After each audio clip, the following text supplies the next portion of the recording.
Cassandra, I shouldn't even have the right to say your name. I gave you up not once, but twice. First to MJ12, then to Axel. I can only take comfort in that he will care for you more than I was ever capable of. I won't rattle off excuses. We're all equally pathetic. We're en route to Triton. We're supposed to pull someone called Snowfall out of whatever's left of the facility there. No idea what Magnus wants of him, but apparently it's important. An ambush by the Beyonders is almost inevitable.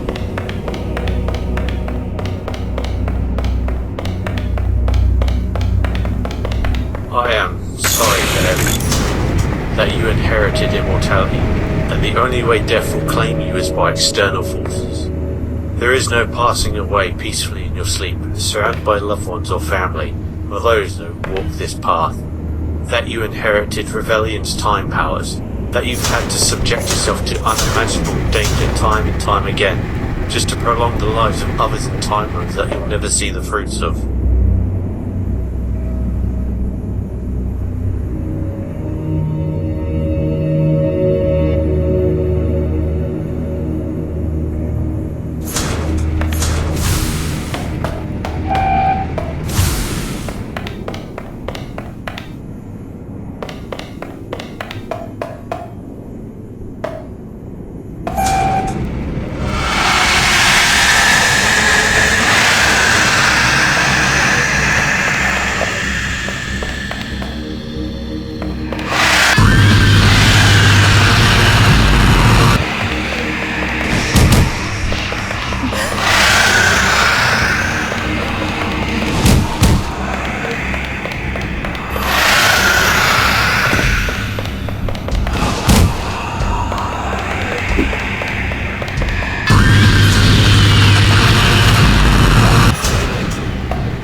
Failures, my betrayal of all I stood for, there was only one good thing I ever managed to contribute to this world, and that was you.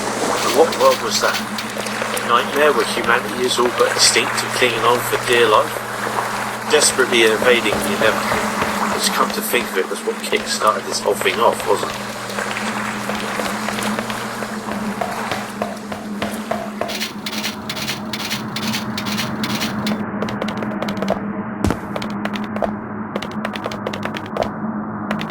There is one thing, though, that you didn't inherit, that I am grateful for. You never gave up. You never ran away. You have been the driving force for all of this. Never forget that. I will burn in hell for what I've done, but not you. I hope I never get to see you again. If only because that would mean you've been damned too. Farewell, and Godspeed.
I put on my robe and wizard hat.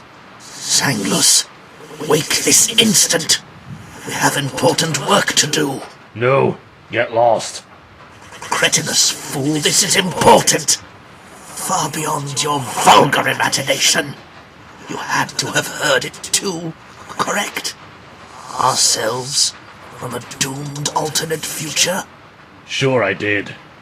He told us to bring James back, and I was like, damn, that's crazy, and went back to sleep. We must bring him back, and I know exactly how we are going to do it. No, that's not gonna happen. Even if I knew how, he's gone. Let him rest. Where he is now, there is no rest. You and I both know where his soul went. Denied a meaningful death, it is surely being tormented in the pits of the abyss itself. No, his story did not end with his murder. We must resurrect him. as a revenant. You've lost your damn mind. I'm not bringing back my dead friend as a revenant. Get real. You know what you heard in our dream. Axon's act was not an act of cruelty or even mercy. It is all connected. There was something that James needs to do, or to accept, rather, in his time in the Abyss. Wake and dress yourself. We have work to do. God damn it.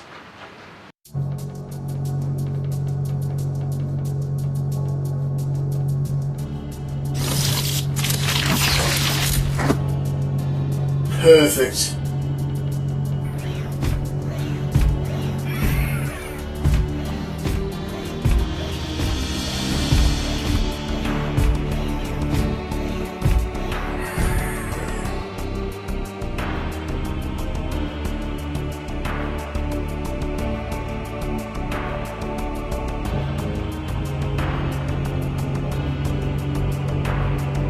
I grow wary of this nonsense. He is dead. We have moved on. We have finally returned from the Ringworld, killed the Necromancer, saved Merlin's brother. We're inadvertently told how exactly to find the Mandala. I'm working on measures for contingency for the duration. Dr. Crispus, by another neutrino device movements. It should merely be a case of traveling there and then using it to protect the gap. We should narrow our search down even more. Stanfield's death at the hands of Axon is regrettable, but not an insurmountable challenge. I never thought I'd say this, but I agree with Mika. Asking for this meeting behind Jane's back isn't really lending legitimacy to this either. We finally have what we need to find the Mandala. We just need to try and stabilize the situation here on Earth whilst we prepare to build the ship that'll get us to the Mandala. I don't like it one bit either, but I think Sang is onto something here. If he died in battle or a heroic sacrifice or something honorable, I'd put my feet down and my resignation on the line. He was murdered, though, by Axon. It was a deliberate act. Where would we even start, though? With some light reading, Lasang is scouring his memory palace to see if he can find anything useful. Necronomicon, Melius, Maleficarum, Deubrar Regni, Novemportis, some real casual shit. I don't know about this. Bringing someone back from the dead, and as a revenant of all things. What if Jameson doesn't want to come back? What then? And what if he goes out of control? Revenants are not something to be messed with, let alone turn someone you call a friend into. Oji-san, you of all people should know not to mess with the dead. Enough of this bloody bullshit. What about the supposed apocalypse Earth is undergoing? Any solid information? Or are we going to look at tea leaves and old mystic prayers for guidance?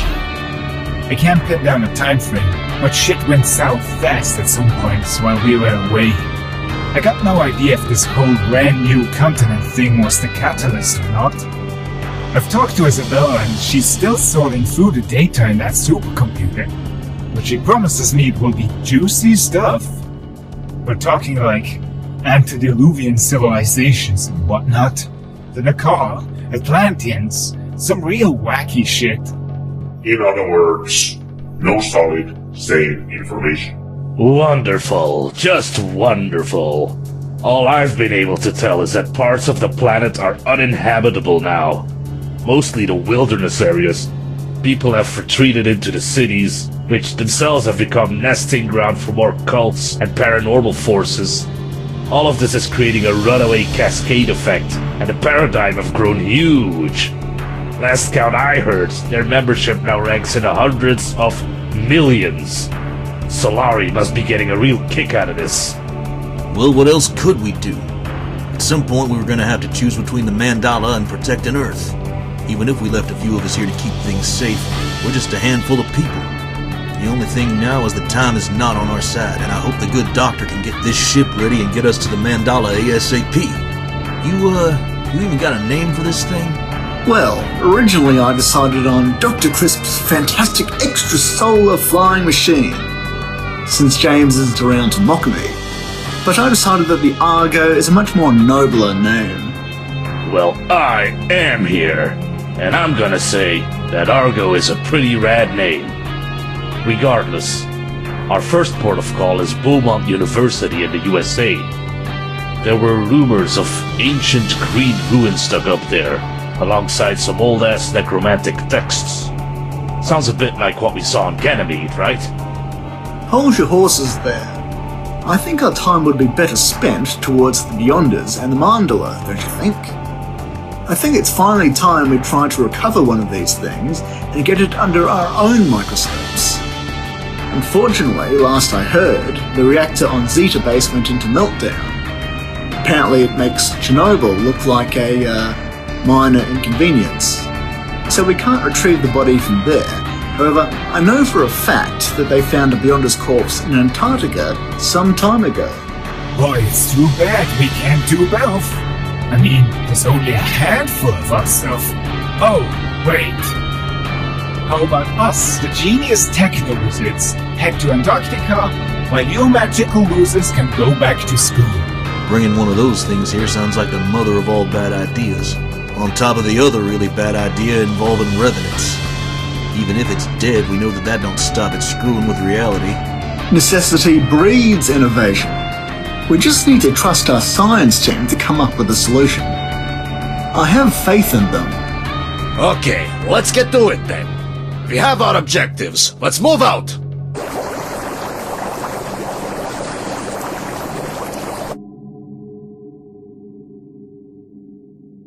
It is time. As soon as AMC decipher the Mandala coordinates, you are to initiate Stage 2. They don't know the coordinates. The information I've been told makes it clear that they need to build a neutrino device and head to the Galactic Core to do it manually. Taking it now would achieve nothing. More setbacks. You are making it clear that you are unwilling to wipe them off the board, much like Zero-1. It is not the right time. You would achieve nothing. They are of no threat to the plan. I am fully aware that the time frame has been bumped forward considerably, but we still require a measured hand for the time being. That is, your electing is that your refusal to undergo the procedures holding you back. Again, much like Zero-1. I have made the correct decision. AMC is fulfilling the goals we set out for them. Even with the setback of Stanfield's death. Who leads is irrelevant. The issue is that we did not foresee this at all. This axon moves outside of our range of predictions, and this is wildly concerning. We are closer to their arrival. With the upgrade and final transition approaching, we will be beyond even him. We will suffer no more delays. Once we have constructed this neutrino device, take them off the board. We will begin moving the EDF into purge mode. About damn time. I apologize for my late appearance. I suppose the usual discussions have taken place. Let's kill the AMC squad and begin the purge. It is fairly tiresome at this point. I grow weary of trying to explain to you all the concept of moderation and delayed gratification. We have waited long enough, Zero-1. You have led this council for some considerable time now, and yet we are no closer to our ascension than when we started. You have spent our resources on side projects and by playing with your favorite toy. Now that he's dead, I hope you will be focused on the primary goal. Everything is back in place. Just a little longer, and then we'll pull the strings, and it will all come together. Unfortunately, Solarius cut off contact with me, and I believe that neither he or the Paradigm will cooperate anymore. We must make allowances for contingency methods against them. All the more reason to initiate the Great Purge. The less of humanity left, the less in the way of our apotheosis. Do not fret, O1, or O5 for that matter. We have told you before, that we have run the numbers, seen the patterns. Humanity is approaching yet another bottleneck. The greatest one ever. Our numbers will be a mere handful afterwards, but we will rule the stars and shine greater than ever before. Or after, for that matter.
Craftsmanship. Pleasure doing business with you. Safe journey.